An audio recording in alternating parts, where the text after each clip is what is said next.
இன்னும் கண்களை பற்றி நம்ம நிறைய விஷயங்கள் பார்க்கலாம். கண்கள் வந்து உண்மையிலே கண்கள் ஏற்படுற கோளாறுகள், கண் குறைபாடு, தூர பார்வை, கிட்ட பார்வைலாம் சொல்கிறாங்க இல்லையா, அலோபதி, இது எல்லாமே கண்கள் சார்ந்த இயக்கக்கூடியது. சரி, இதை எப்படி குணப்படுத்தலாம், இதை குணப்படுத்த முடியுமா அப்படின்னா நிச்சயமாக முடியும். இதுக்கு கண்ணாடி தான் வழி, ஆனால் நிச்சயமாக கிடையவே கிடையாது. நல்லா பாருங்கள், கண்ணாடி போட்டவங்க யாராவது வாழ்க்கையில் கழட்டியிருக்காங்களா? அது சின்ன வயசில் போட்டாலும் சரி, இடைக்காலத்தில் போட்டாலும் சரி, எப்போ போட்டாலும் சரி, கண்ணாடி ஒன்ஸ் போட்டாச்சுன்னா அதுக்கப்புறம் அதோடைய பவர் இன்க்ரீஸ் ஆகுமே தவிர நிச்சயமாக குறையாது. இதை பற்றி 1920s டாக்டர் பேக்ஸ் அப்படிங்கிறவர் வந்து ஒரு ஆராய்ச்சி பண்ணியிருக்காரு. அவர் அந்த டாக்டர் பேக்ஸ் வந்து யாருன்னா ஆப்தமாலஜிஸ்ட், எம்டி இன் ஆப்தமாலஜிஸ்ட்.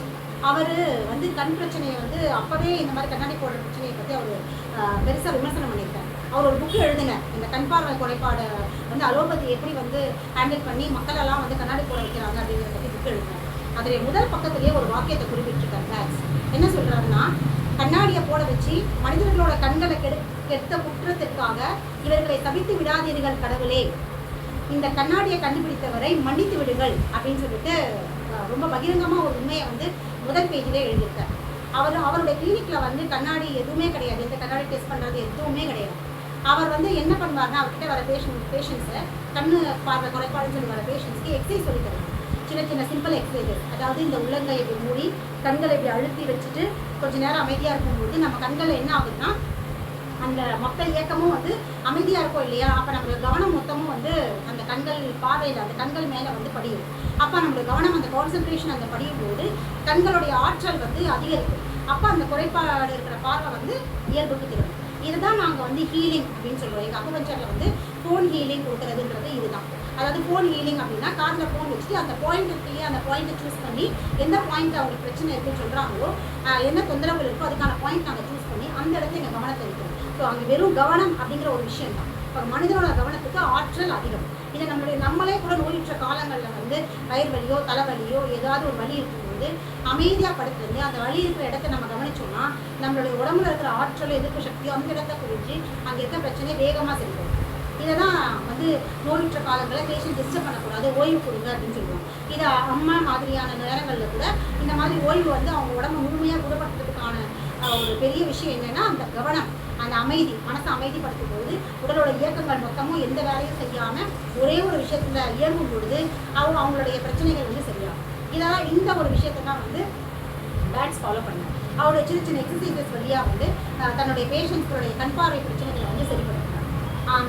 அதே விஷயத்தை தான் பேட்ஸ் செஞ்சு அதே விஷயத்தை தான் வந்து இன்னைக்கு பாண்டிச்சேரியில் ஆரோன்ற ஒரு கண் பார்வை கண் ஹாஸ்பிட்டலில் வந்து இன்னமும் செஞ்சுட்ருக்காங்க. ஒரு ஆசிரம் மாதிரி அங்கே இன்னமும் அதே மாதிரி எக்ஸசைஸ் மூலயமா வந்து கண் பார்வை குறைபாடு இருக்கிறவங்களை வந்து சரிப்படுத்திருக்காங்க. இது கண் பார்வை குறைபாடுன்னு இல்லை, கண்ணில் நடக்கிற எல்லா விதமான பிரச்சனைகள், விரையாக இருந்தாலும் கூட எந்த பிரச்சனையாக இருந்தாலும் இந்த மாதிரியான சின்ன சின்ன கவனம் மூலியமாகவும் இல்லை அக்குபஞ்சர் மாதிரியான சிகிச்சை வழிகள் மூலியமாகவும், அது போக நம்ம உடல் இயற்கை வாழ்வியல் முறைகளை நம்ம வந்து பின்பற்றும் போது மருந்து மாத்திரைகள்லாம் எடுக்காத போது லிவர் வந்து தன்னை தானே சுத்திகரிப்பு செஞ்சுட்டு இன்டாக்சிஃபிகேஷன் செஞ்சுட்டு இருக்கும்போது அதோட இயக்கம் வந்து இயல்புக்கு திரும்பும். அப்போ லிவரோட இயக்கம் வந்து நல்ல கூர்மையாகவும் ஆரோக்கியமாக இருக்கும்போது கண்கள் இருக்கிற எப்படிப்பட்ட தொந்தரவுகளும் சரியாகும். என்னுடைய பேஷண்ட் ஒருத்தவங்க இருக்கிறாங்க, ஒரு அம்மா, அவங்க ஸ்கேவெஞ்சர்.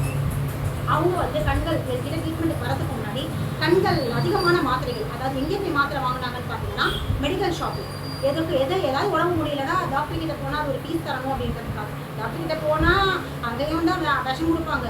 ஆனால் மெடிக்கல் ஷாப்பில் அதை விட மோசமான விஷயம் எப்படின்னா, எக்ஸ்பைரி ஆன மாத்திரைகளை இந்த மாதிரி ஏழைங்க தலையில் கட்டுறது மெடிக்கல் ஷாப்லேயே வேறு. அப்போ இவங்க ஏதாவது ஒரு சளி, இருமல், காய்ச்சல், வலிக்குது, தலை வலிக்குது அப்படின்ற பட்சத்தை அவங்க என்ன பண்ணுறாங்கன்னா மெடிக்கல் ஷாப்பில் போயிட்டு மாத்திரைகளை, அவங்க கொடுக்குற மாத்திரைக்கு ஏதாவது ஒரு மாத்திரையை பிஸ்கைப் பண்ணுற மாத்திரையை வாங்கிட்டு வந்து தொடர்ந்து மாத்திரைகள் சாப்பிட்டு அவங்க கண் பார்வை என்ன ஆயிடுச்சுன்னு பார்த்தீங்கன்னா ரொம்ப மோசமாக ஆயிடுச்சு. கண்கள் வந்து அப்படியே செவந்து போய் விழிகள் அப்படியே பிதுங்கி வெளியே வந்து ஒரு கண்ணு நல்லா நார்மலாக இருக்கும், ஒரு கண்ணு வந்து மொழி வெளியே வந்து ரொம்ப பாதிக்கப்பட்டிருக்கு. நான் பார்க்கும்போது அவங்க கண்ணை பார்த்து ஒரு அழுகி போன ஒரு பொருள் எப்படி இருக்கும் அந்த மாதிரி அவங்க கண்ணு இருந்ததை வந்து நான் பார்த்தேன். அப்புறம் அவங்க அக்குபஞ்சர் சிகிச்சை எடுத்துட்டு வந்து இந்த காலங்களில் இந்த 6 மாத காலங்களுக்குள்ளேயே அவங்க கண்ணில் அந்த செவந்து போயிருந்த அந்த பார்வை வந்து சரியாகி இன்னைக்கு வந்து அவங்க ஆரோக்கியமாக இருக்காங்க. இப்போ ஒரு சின்ன ஒரு பொட்டு அளவுக்கு தான் வந்து அந்த விழியில் வந்து ஓரத்தில் ஒரு சின்ன ஒரு பொட்டு அளவுக்கு தான் வந்து சிவப்பு இருக்குது. கண்கள் இப்போ சரியாயிட்டு இருக்கு. அந்த கண்கள் சரியாகும் பொழுது அவங்களுக்கு அந்த ஊழ கட்டுறது, அவங்க இரவு தூங்கும்பொழுது தூங்கி எந்திரிச்சாங்கன்னா அந்த கண்ணை முழுக்கவுமே அந்த கழிவுகள் இதுவாக இருக்குது. அது எதனாலன்னு பார்த்தீங்கன்னா டாக்டருங்க என்ன சொன்னாங்கன்னா அவங்களோட தலையில் வந்து மூளையில் போகிற நரம்பு மண்டலத்தில் கழிவுகள் அதாவது பிளாக் இருக்குது, ஆப்ரேஷன் பண்ணி தான் அவங்க சரிப்படுத்தணும் அப்படிங்கிறத வந்து டாக்டர் சொல்லியிருக்காங்க. அவங்க வந்து அந்த மாதிரியான கிரிட்டிக்கல் ஸ்டேஜில் தான் என்கிட்ட வரும்போது ஆப்ரேஷனே பண்ணாதீங்க, நிச்சயமாக அக்குபஞ்சர் ட்ரீட்மெண்ட்டை குணமாகும்னு சொன்னதுக்கப்புறம் இத்தனை 1 வருஷம் கிட்டத்தட்ட ஆயிடுச்சு, 1.25 வருஷம் ஆயிடுச்சு. அவங்க அந்த தலையில் டாக்டர் சொன்ன மாதிரி அந்த நரம்பு மண்டலத்தை வந்து ஒரு பிளாக் இருக்குதுன்னு சொன்ன இந்த அதனால் உங்களுக்கு உயிருக்கே ஆபத்து, இன்னும் சில மாதங்களில் உங்களுக்கு வந்து கடுமையான பிரச்சனைகள் ஏற்படும்னு சொன்னேன். அந்த பிரச்சனையிலேருந்து இன்ன வரைக்கும் 1.25 வருஷம் ஆச்சு, அவங்களுக்கு எந்த பாதிப்பும் இல்லை, அந்த கழிவுகளும் அவங்களுக்கு அந்த தலையில் எந்த பிரச்சனையும் இல்லை, அவங்களுக்கு கண் பார்வையும் இயல்புக்கு திரும்பிட்டு இருக்கு. அதை பார்த்து மற்றவங்களும் ஆச்சரியப்படுறாங்க, எப்படி இருந்த கண்ணு இன்றைக்கி நார்மலாக இருக்குது. அப்போ நான் ட்ரீட்மெண்ட் கொடுத்தது வந்து கண்களுக்கு கிடையாது, அவங்களோட பல்ஸை பார்த்துட்டு அவங்களுடைய மாத்திரைகள் சாப்பிட்டு எந்த மாத்திரைகளால் என்னென்ன மூலகங்கள் பாதிக்கப்பட்டிருக்கோ அதுக்கான சிகிச்சையை தான் நாங்கள் கொடுத்துட்டு இருந்தோம். அது கண்ணுக்கு எந்த மருந்து ஆயின்மெண்ட் சிரப் ஒரு ட்ராப்ஸ் எதுவுமே கிடையாது. அவங்களுக்கு எரிச்சல் வரும்போது மட்டும் தண்ணியில் வாஷ் பண்ண சொன்னேன். அதை தவிர இயற்கை வாழ்வியல் பசிச்சு சாப்பிட்றதும் இரவு தூக்கத்தையும் ஒழுங்குபடுத்த சொன்னேன். இரவு நேரங்களில் பழங்கள் சாப்பிட்டு அக்குபஞ்சர் ட்ரீட்மெண்ட் எடுத்துகிட்டு வந்தேன். இந்த ஒரு காலத்து இந்த 1 வருஷத்துக்குள்ள அவங்க கண்கள் ஏற்படுத்தி வச்சுட்டு அவங்க இது வரைக்கும் அவங்க வேலையை தான் போயிட்டு இருக்காங்க, எந்த பிரச்சனையும் இல்லை. அப்போ டாக்டருங்க சொல்கிறது எல்லாமே ஏமாத்து வேலை தான். ஆப்ரேஷன் பண்ணுறதுக்காகவும் வருமானம் கேட்கறதுக்காகவும் அவங்க ஒவ்வொருத்தரையுமே நோயாளியாக்கிட்டு இருக்காங்க.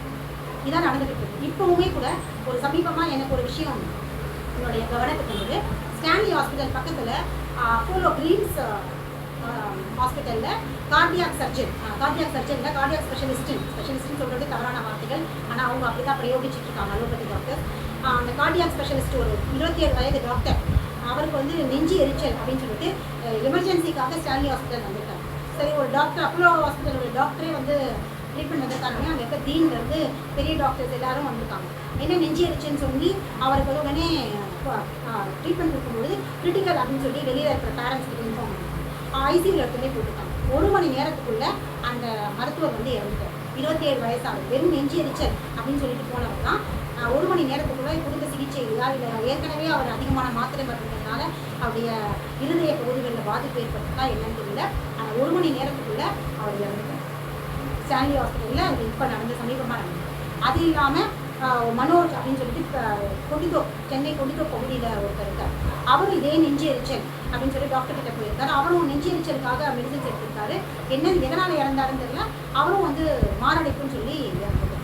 இப்போ இப்படி தான் வந்து ஒவ்வொருத்தரும் மாரடைப்பு நெஞ்சு எரிச்சல்னு சொல்லி தொடர்ச்சியாக இருந்திருக்காங்க. இதுக்கு காரணம் கொரோனாவில் எடுத்த காலங்களில் எடுத்த தடுப்பூசியோட விளைவா, இல்லை இயற்கை வாழ்வியலில் கடுமையாக சரியாக பயன்படுத்தாததுனால, இரவு நேர தூக்கத்தை முழுசமாக வந்து புறக்கணிச்சதுனால லிவர் கடுமையாக பாதிக்கப்பட்டிருக்கா, இல்லை மாத்திரைகள் கொடுக்குற வீரியத்தினால அதிகப்படியான டோசேஜ் டாக்டர்ஸ் கொடுக்குறதுனால பாதிக்கப்பட்டிருக்கா, இது என்னன்றது கொஸ்டின் மார்க்காகவே இருக்குது. அது போக இந்த வயசு பசங்க எல்லாருமே என்ன பண்ணுறாங்க அப்படின்னு பார்த்தீங்கன்னா, இப்போ இந்த மனோஜ் அவரும் வந்து ரொம்ப சின்ன வயசு 25லேருந்து 30 வயசுக்குள்ள இருக்கிற ஒரு நபர் தான்.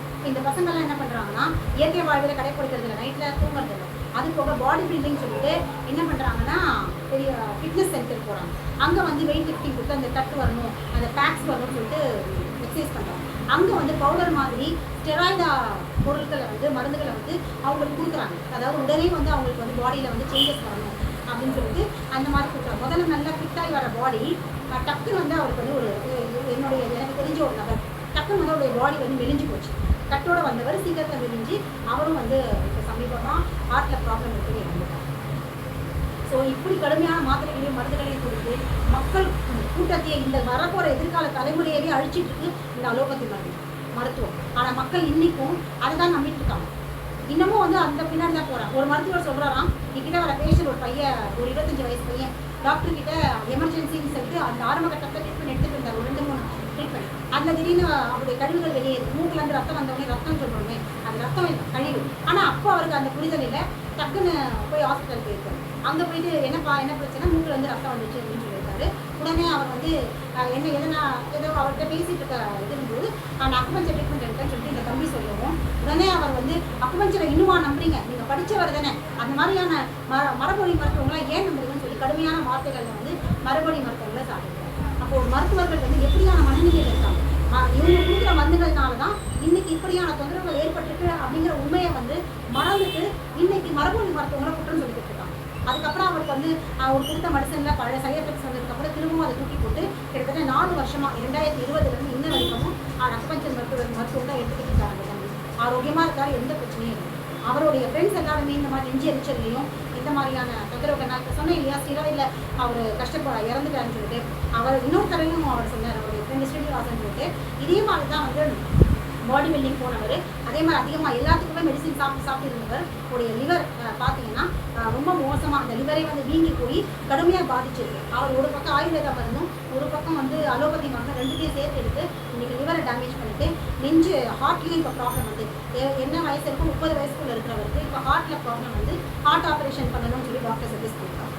ரொம்ப வருத்தமாக சொல்லும்போது இந்த மாதிரி இளம் தலைமுறையில் இந்த மாதிரி 20 30 வயசுக்குள்ள இருக்க சின்ன சின்ன பசங்களுடைய ஆரோக்கியம் இப்படி குறைஞ்சிட்டு இருக்க மருந்துகள்னாலையும் மாத்திரைகள்னாலையும் அலோபதி மருத்துவத்தால் அப்படின்னும் பொழுது ரொம்ப வருத்தமாக இருக்குது. நீங்கள் என்ன பண்ணணும் அப்படின்னு பார்த்தீங்கன்னா, அலோபதி மருத்துவத்தை கூட்டி போட்டுட்டு இயற்கை வாழ்வு இருக்கணும், மரபொழி மருத்துவங்கள் பக்கம் திரும்பணும். அப்போ தான் எல்லா விதமான பிரச்சனைகளுக்கும் ஒரு தீர்வு கிடைக்கும். அலோபதியை வந்து இந்த உலகத்தை விட்டு ஒழிக்கணும். அப்போ தான் வந்து அடுத்த ஜெனரேஷன் ஒன்று இருக்கும். இல்லைன்னா ஜெனரேஷனே இருக்காது, அழிஞ்சு போயிடும். அழிஞ்சு போகிற தலைமுறை தான் அடுத்தது இருக்கும். இந்த ஜெனரேஷனோட இந்த மனித குலமே வந்து முடிஞ்சிடும்ன்றது தான் இப்போ இருக்கிற இது. அதனால் இதுலேருந்து நம்ம குழந்தைங்க வெளியேற்றணும்னா பெற்றோர்களாகிய நீங்கள் தான் வந்து நம்ம குழந்தைங்களுக்கு மரபொழி மருத்துவத்தை வந்து அறிமுகப்படுத்தி மாத்திரை மருந்து வந்து வெளியே கொண்டு வரணும். இயற்கை வாழ்க்கை இரவு நேர தூக்கத்தோட முக்கியத்துவத்தையும் சொல்லி அவங்க தூங்கணும் சொல்லிட்டு